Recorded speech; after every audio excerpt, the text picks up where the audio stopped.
Ok. On se détend. Le temps de...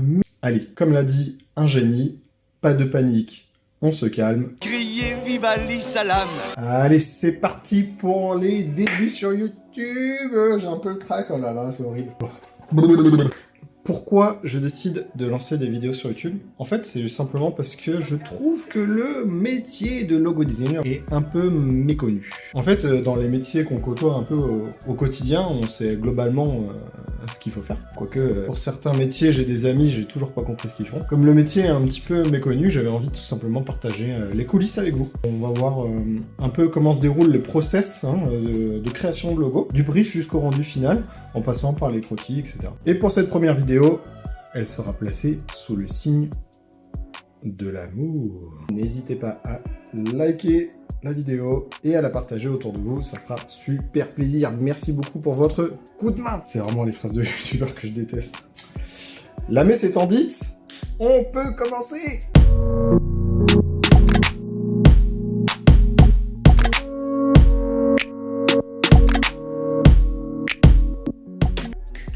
Le logo qui nous intéresse aujourd'hui, placé sous le signe de l'amour, je le rappelle, c'est un logo pour un blog de mariage. Déjà, rien que ça, c'est un challenge. C'est un challenge en termes de logo parce que je suis plutôt habitué à avoir des clients qui sont issus de start-up, des informaticiens, des développeurs, enfin, c'est vraiment le milieu de la tech. Une fois un symbole monétaire pour une crypto-monnaie à faire. Alors, comment j'en suis venu à faire un logo pour du mariage? J'étais salarié dans la même entreprise que Stéphanie, qui tient le blog de mariage, la sœur de la mariée, que vous connaissez certainement. Du coup, elle savait qu'elle pouvait me faire confiance parce que elle sait que je suis un gars sérieux, malgré les apparences, que je travaille très bien.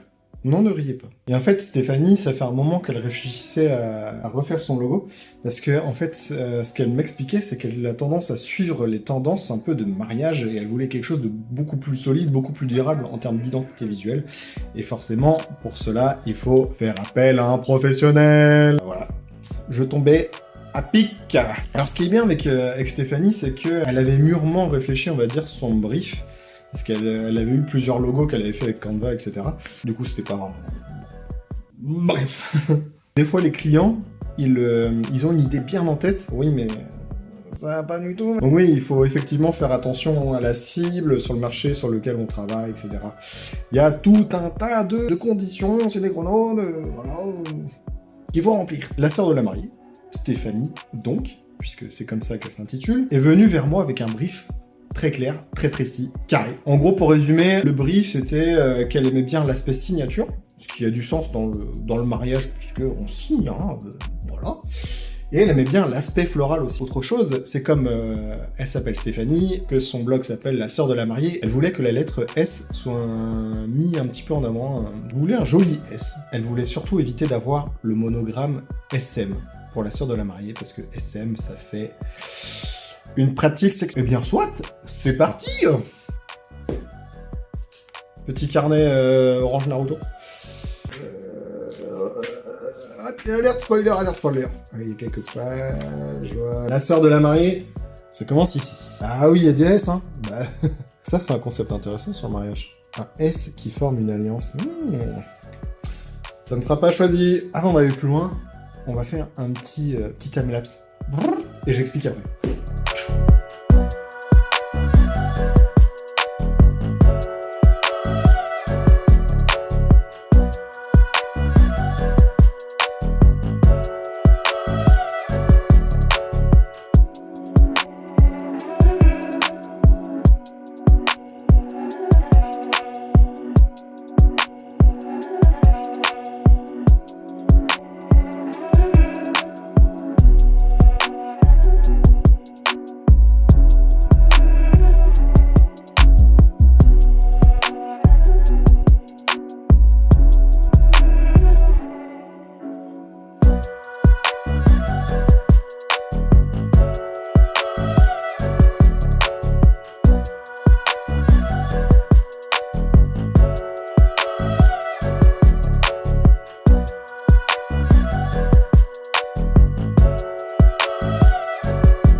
je cherchais un S très particulier à dessiner pour justement avoir le S vraiment très identifiable pour la sœur de la mariée. Quand on voit ce S, on se dit c'est la sœur de la mariée. On se dit c'est elle. Il n'y a que elle qui a ce S là. Autre piste de logo, je me suis dit bah je vais faire un truc un peu plus complet où on peut lire directement la sœur de la mariée.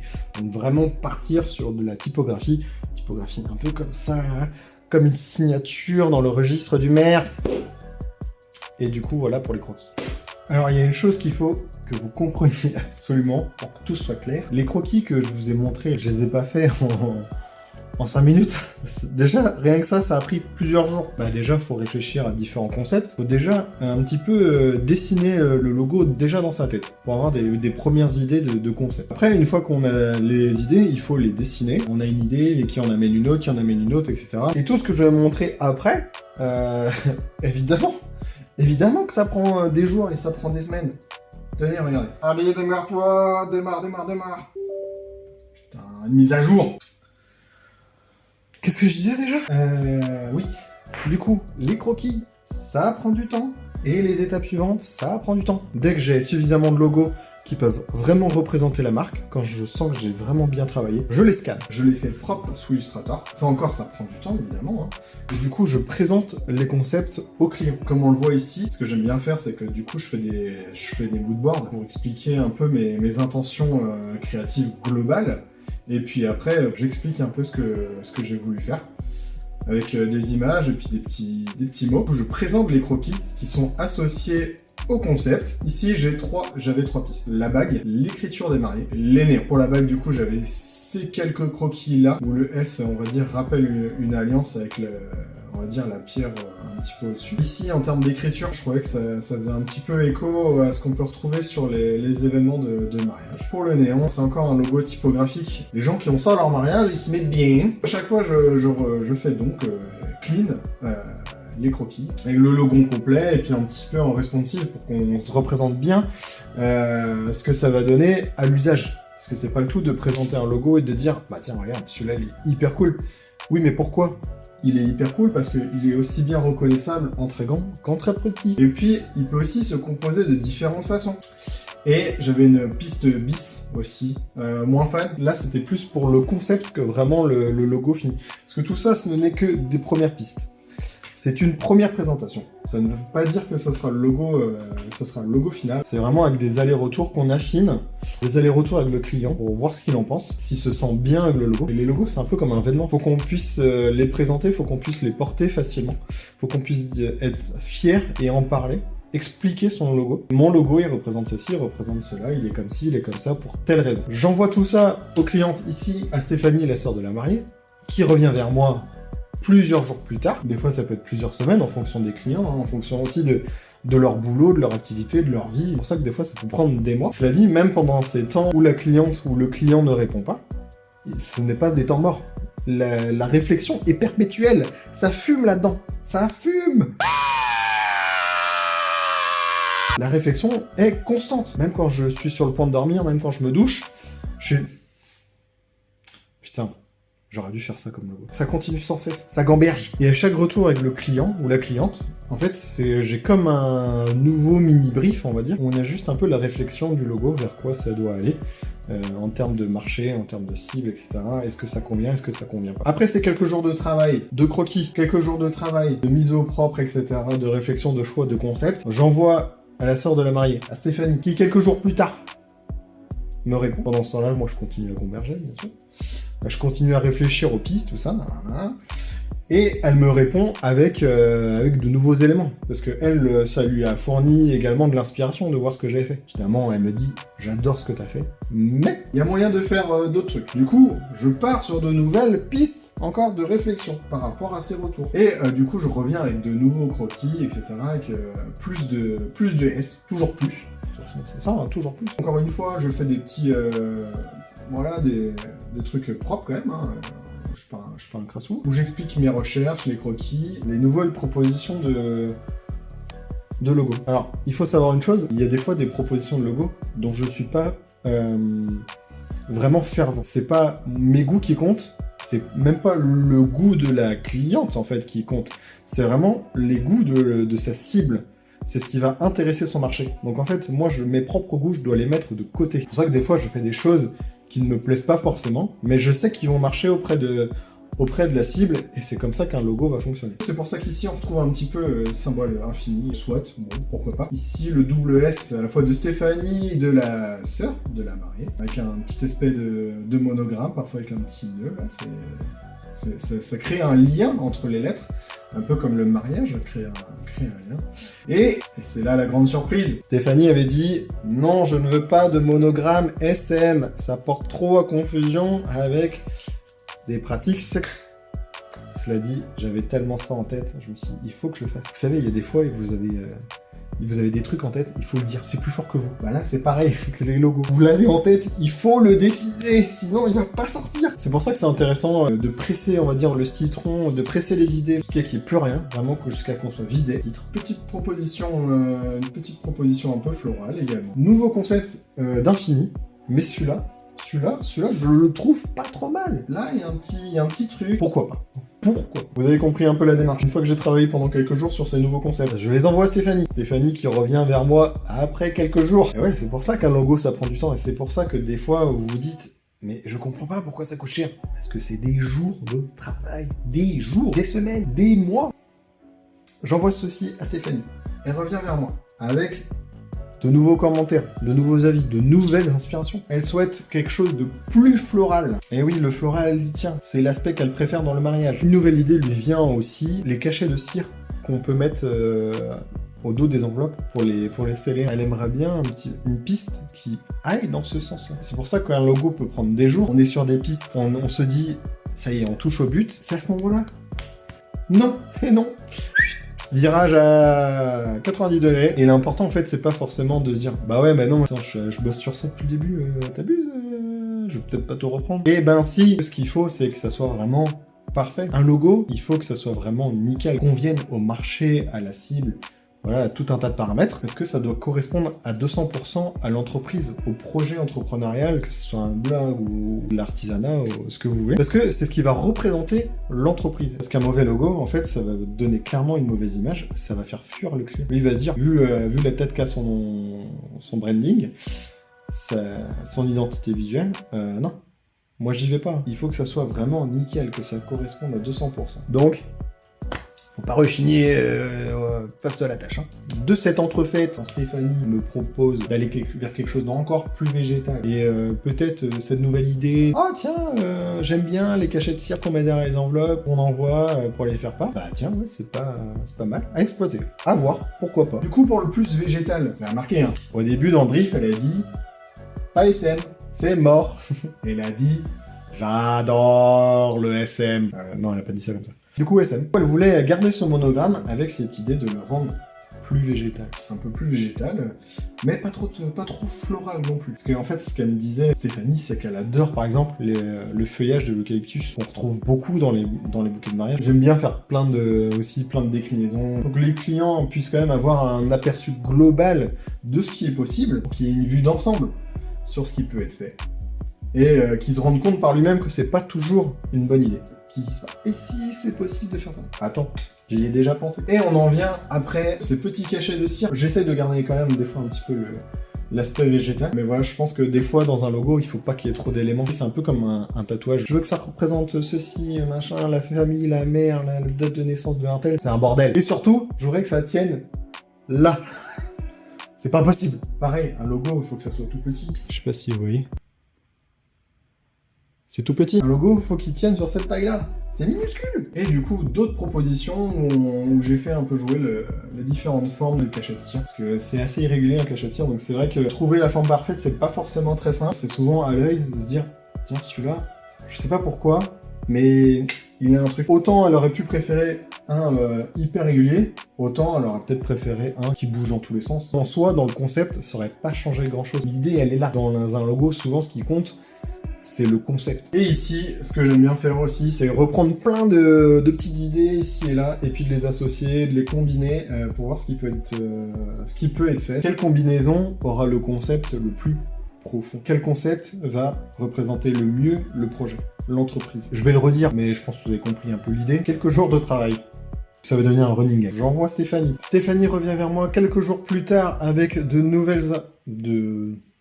C'est pas de nouvelles inspirations, mais on va dire des petits ajustements sur les pistes qu'elle a bien aimées. Elle me dit, ok, le cache à tir, c'est peut-être pas l'idée du siècle, on laisse de côté. Par contre, végétal, j'aime bien, l'aspect du cercle, j'aime bien, quand c'est écrit la sœur de la mariée, j'aime bien. Ok, qu'est-ce que tu peux me proposer qui, on va dire, simplifie un peu tout ça, le clean un peu? Réponse en image. On reste sur du végétal, mais on va dire que ça devient un peu plus sobre, plus léger. Souvent on dit qu'un logo, il est parfait quand il n'y a plus rien à retirer. Du coup on a retiré un peu tout ce qui était superflu pour garder vraiment le concept principal avec ce monogramme et le végétal dans un cercle. Le monogramme dans un cercle de végétal. Je ne peux m'empêcher de faire des concepts pour qu'il y ait du choix, voilà, pour qu'on puisse voir un peu comment ça donne en fonction des combinaisons. J'ai essayé plusieurs typos différentes. J'avoue que ça peut être assez subtil. Vous allez me dire, bah attends, d'une typo à l'autre, c'est les mêmes. Non, c'est pas les mêmes du tout. Quand même, ça se voit. Hein. On rajoute un peu de typo, et puis on voit, bien sûr, ce qu'en pense Stéphanie. On lui renvoie. Vous l'avez deviné, elle répond quelques jours plus tard. Du coup, quand Stéphanie revient vers moi avec de nouveaux ajustements, elle me dit « Ah, je suis tombé sur ça, est-ce que tu peux faire quelque chose un peu dans ce style, j'aime bien. » Qu'à cela ne tienne. Et plus encore, elle voulait une typo qui est utilisée souvent pour la mode. Et elle voulait quelque chose qui évoque davantage un cœur. Donc voilà, j'ai relié un peu le S et le M de cette façon-là. Elle voulait une espèce de ligature, comme ça. Oui, je sais que le terme, ça vous fait penser à autre chose, ça n'a rien à voir, ok? Elle aimait bien quand le monogramme était dans un cercle, il fallait que le cercle ait un peu plus de sens avec de la typographie. Je lui envoie ça après quelques jours et elle finit par me répondre après quelques jours. Elle me dit « Oh là là, j'adore vraiment, elle adore ce que j'ai fait. » Même si elle a déjà une idée en tête de ce qu'elle veut, du logo qu'elle va choisir, elle qui a une certaine communauté sur Instagram et qui a l'habitude de les faire interagir en story, etc., elle décide de les faire voter quand même pour confirmer son choix. Mais on y est les gars, on y est les potos, on est sur le dénouement, c'est la fin du projet, on est presque triste. Vous voyez ici, il y a de la couleur. La couleur ça veut dire quoi? La couleur ça veut dire c'est la fin du dessin du logo, du design de logo. On est sur la conception de la charte graphique. Couleurs, typos qui vont être associés au logo afin d'avoir une communication complète, que ce soit sur les réseaux sociaux, dès qu'il y a des médias imprimés, enfin prospectus, sur les sites web, afin qu'on ait vraiment des règles strictes à respecter et pour qu'on retrouve toujours la même chose, que ce soit sur les flyers, sur les réseaux sociaux, sur le site web, qu'on ait toujours les mêmes couleurs et les mêmes typos afin d'instaurer une régularité que les clients vont pouvoir repérer à l'œil. Il suffira simplement de voir la couleur, la typo, et on se dit, ça y est, c'est cette marque-là, c'est la sœur de la mariée, voilà. C'est beau, non? Du coup, elle a fait voter ses followers. Effectivement, il y a un choix qui a été fait, un choix que vous pouvez retrouver sur son site. Allons voir tout de suite son site. Du coup, la sœur de la mariée. Qu'est-ce qu'on va y découvrir? Ouh, un joli petit logo. Et vous voyez ici, ils se font très bien dans le site. C'est comme ça qu'on crée un branding, vraiment un truc complet, avec des typos, des couleurs qu'on retrouve. Le joli petit logo avec la belle couleur. Je suis rincé de ce tournage. Ah, ça m'a épuisé de parler autant. Bien, je crois que j'ai à peu près tout dit. Conclusion. Ce qu'il faut retenir de cette vidéo, ça prend du temps, ça prend énormément de temps de faire un logo. Bah voilà. Ça prend du temps. Quel que soit le projet, c'est challengeant. Parce qu'on tombe souvent sur des projets qui nous permettent de sortir de notre zone de confort et de faire des logos qui ont un style différent de ce qu'on fait d'habitude. C'est de la compréhension de clients, de marché, de cibles. C'est surtout du plaisir. Parce qu'il faut prendre du plaisir. Que ça soit en faisant les croquis, qu'en interagissant avec le client, il faut prendre du plaisir. Comme dans tout métier. J'espère que vous prenez du plaisir dans votre métier. Sinon, changez de métier. Attention, ce n'est pas à dire c'est ma faute. Hein. Vous faites ce que vous voulez quand même. Je crois qu'il faut mettre fin à cette vidéo. Dites-moi si c'était trop long, trop court. J'ai essayé d'être assez succinct. N'hésitez pas à liker, partager. Abonnez-vous. Abonnez-vous, très important l'abonnement. Activez la cloche, je sais plus quoi. Je suis désolé, je suis mauvais. Je démarre sur YouTube, je suis mauvais. Et puis à bientôt. À très bientôt, parce que je referai des vidéos comme ça, où j'explique un peu des concepts. Vu que vous êtes souvent à me demander des logos pour de la tech, startup, etc., je pense que les prochaines vidéos, ça sera un peu sur ce sujet-là. En tout cas, je vous souhaite à tous une très bonne Saint-Valentin. Parce que c'est sous le signe de l'amour, mais c'est aussi parce que c'est la Saint-Valentin. Ciao ciao!